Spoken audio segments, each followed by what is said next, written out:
Hello friends, welcome back to my channel RJ beauty and lifestyle.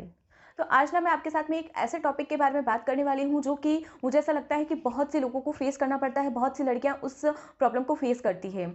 तो मैं बात कर रही हूँ कि जब हम मेकअप करते हैं तो कुछ ही देर बाद में हमारा जो मेकअप है ना वो सेपरेट होने लग जाता है या फिर उसमें क्रैक्स दिखते हैं। मतलब ऐसा लगता है कि मेकअप स्किन पे बहुत सारा लग गया है और वो हमारी स्किन में एब्जॉर्व ही नहीं हो रहा है। तो ऐसी प्रॉब्लम क्यों होती है, क्यों हमारा मेकअप ऐसा हो जाता है, क्यों हमारा फाउंडेशन स्किन पे अलग से लगा हुआ दिखता है, उसमें क्रैक्स दिखते हैं, दरारें दरारें से दिखती है और मतलब फटा फटा सा मेकअप दिखता है। तो ऐसा क्यों होता है, उसके कुछ रीजंस होते हैं जो कि मैं आज आपको बताने वाली हूँ। अगर इनमें से कोई भी मिस्टेक आप करते हो तो इसी वजह से आपका जो फाउंडेशन है वो क्रैक हो जाता है, काला हो जाता है, ग्रे पड़ जाता है, क्रैक्स आ जाते हैं। तो सबसे पहली जो स्टेप होती है मेकअप में वो होती है सीटीएम। अगर हमने सीटीएम प्रॉपर्ली नहीं किया होता है, क्लिनजिंग, टोनिंग एंड सबसे मेन मॉइस्चराइजिंग, अगर हमने हमारी स्किन को अच्छे से प्रेप मॉइस्चराइज नहीं किया होता है तो हमारी स्किन डिहाइड्रेट होती है। तो जिससे कि हम जब हम फाउंडेशन लगाते हैं ना तो वो हमारी स्किन में एब्जॉर्व नहीं होता है क्योंकि हमारी स्किन ड्राई होती है। तो इस वजह से जो हमारा फाउंडेशन है ना वो क्रैक हो जाता है और वो स्किन में एब्जॉर्व नहीं हो पाता है। तो सबसे पहला रीजन है स्किन डिहाइड्रेट होती है जिसकी वजह से आपका फाउंडेशन क्रैक हो जाता है। सेकंड, अगर आपने स्किन को ओवर मॉइस्चराइज कर दिया, ओवर हाइड्रेशन दे दी, तो भी आपका मेकअप फट सकता है, मेकअप में क्रैक्स आ सकते हैं, मेकअप में से ना ऐसे उभरा उभरा सा दिखेगा। लाइक आपने अलग से कोई प्रोडक्ट लगा दिया जो कि अच्छे से ब्लेंड ही नहीं हुआ। अगर आपने बहुत ज़्यादा स्किन पे मॉइस्चराइजर लगा दिया ना तो आपका फाउंडेशन होगा ना वो ब्लेंड नहीं होगा, बस वो स्किन के ऊपर ही लगा रह जाएगा, स्किन में अच्छे से इवन नहीं होगा स्किन के साथ में। तो वो बहुत ज़्यादा उभरा-उभरा दिख सकता है, ऐसा लग सकता है आपने बहुत ज़्यादा प्रोडक्ट की लेयर कर दी है, आपने नहीं लगाई होगी, बट आपने ना मॉइस्चराइज़र बहुत ज़्यादा लगा दिया। तो इस वजह से जो फाउंडेशन था ना वो बिल्कुल भी ब्लेंड नहीं हो पाया। तो आपको अपनी स्किन को बहुत ज़्यादा मॉइस्चराइज़ भी नहीं करना होता है, प्रॉपर इक्वल क्वांटिटी जो कि आपकी स्किन को रिक्वायर्ड है बस उतना ही यूज़ करना होता है। अगर ज़्यादा यूज़ कर दोगे तो आपका मेकअप जो है ना वो बिल्कुल भी ब्लेंड नहीं होगा। तो ये भी एक रीज़न होता है फाउंडेशन के क्रैक होने का, ब्लेंड नहीं होने का, बहुत ज़्यादा लेयरिंग दिखने का। प्राइमर हम यूज़ करते हैं फाउंडेशन लगाने से पहले। तो प्राइमर की ना हमें बहुत थोड़ी ही क्वांटिटी यूज़ करनी होती है, लाइक इतना सा प्राइमर हमें यूज़ करना होता है और जहाँ पर भी हमें रिक्वायरमेंट होती है प्राइमर की बस हमें वहीं लगाना होता है।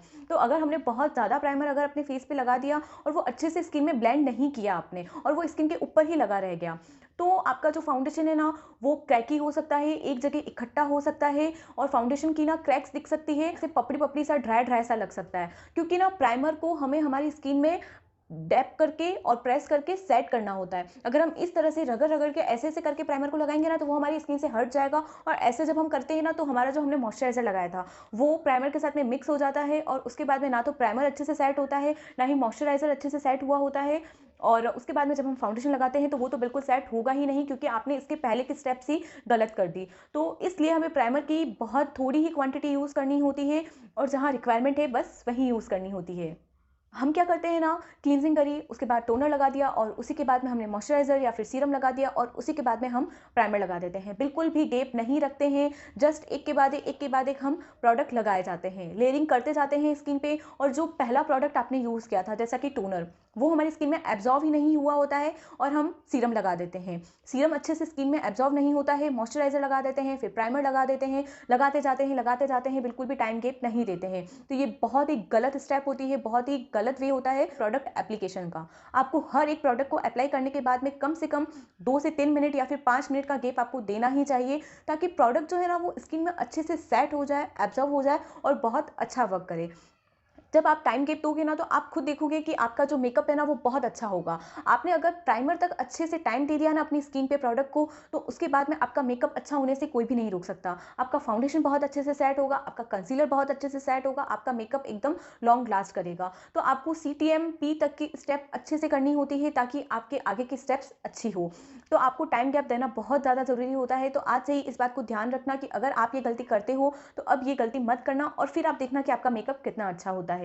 और आपने मैट फाउंडेशन लगा दिया, लाइक जैसे मेबलिन सुपर स्टे 24 आवर वाला, हुडा ब्यूटी, इस तरह के फाउंडेशन जो कि मैट फिनिश में होते हैं, उन पे लिखा हुआ भी रहता है matte finish, oil control, shine control. इस तरह के जो फाउंडेशन होते हैं ना वो ऑयली स्किन के लिए होते हैं।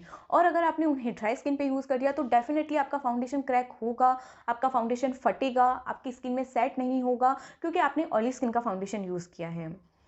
आप यूज़ कर सकते हो बट फिर आपकी जो प्रिपरेशन होती है ना स्किन की वो भी अच्छी होनी बहुत ज़्यादा ज़रूरी है। तो इतना हमें नॉलेज नहीं होता है, इसलिए बेटर होगा कि आप अपनी स्किन टाइप के अकॉर्डिंग फाउंडेशन यूज़ करो। अगर ड्राई स्किन है तो ऐसा फाउंडेशन यूज़ करो जो कि आपकी स्किन को हाइड्रेशन दे। फाउंडेशन पे मेंशन रहता है अगर ड्राई स्किन का फाउंडेशन है तो हाइड्रेशन, ल्यूमिनियस, इल्यूमिनेटिंग, इस तरह के कीवर्ड्स होते हैं जो कि फाउंडेशन पे लिखे रहते हैं, तो वो होता है ड्राई स्किन के लिए। तो आपको अपने ना स्किन टाइप के अकॉर्डिंग फाउंडेशन यूज़ करना होता है ताकि फाउंडेशन क्रैक ना हो, ड्राई ना हो। तो ये कुछ मिस्टेक्स होती हैं जो कि हम करते हैं, जिस वजह से हमारा मेकअप फट जाता है, क्रैक हो जाता है, ड्राई हो जाता है, ईज़िली ब्लेंड नहीं होता है। तो आप इन मिस्टेक्स को अब मत करना, आगे से ध्यान रखना, तो आपका मेकअप भी बहुत अच्छे से होगा और बिल्कुल भी नहीं फटेगा। तो फ्रेंड्स, वीडियो हेल्पफुल रही हो तो प्लीज़ वीडियो को लाइक करना, मेरे चैनल को ज़रूर सब्सक्राइब करना इसी तरह की और भी अच्छी वीडियोज़ देखने के लिए।